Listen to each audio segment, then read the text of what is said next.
terms of what is really important, what do people need to be picturing, what do they need to have in mind before they head out and get involved in any ministry, but particularly if you're talking about church planting and being involved in reaching the neediest people groups and in seeing a church planted, it's absolutely paramount that you have a picture in mind of what it is that, not what you as an individual or perhaps a team or the agency or what their goals are, but what are God's goals? What's God's intention? What does He desire to see take place in any given community? And to have not the details, because we don't know how that's all going to play out, and the people themselves, believers themselves, the church themselves,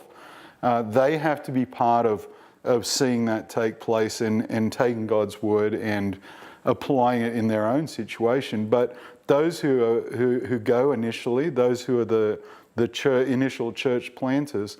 it's very important, it's critical that they have in mind that they have some understanding of the principles that should guide the work. I mean, it's in any endeavor, if we don't have a goal, we just set out, then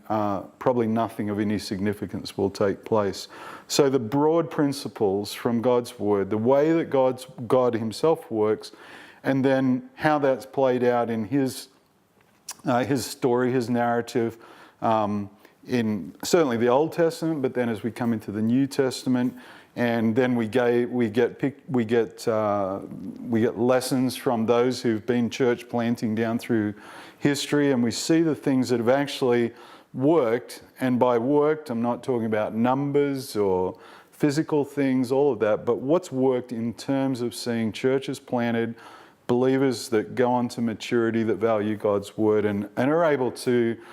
stand on their own 2 feet and then reach out. So those who start that, who are the catalyst for that happening, need to have a picture in mind of where it's heading, so that the work that they're involved in, the things they do, their hours, actually feed into that, and they can prioritize things properly.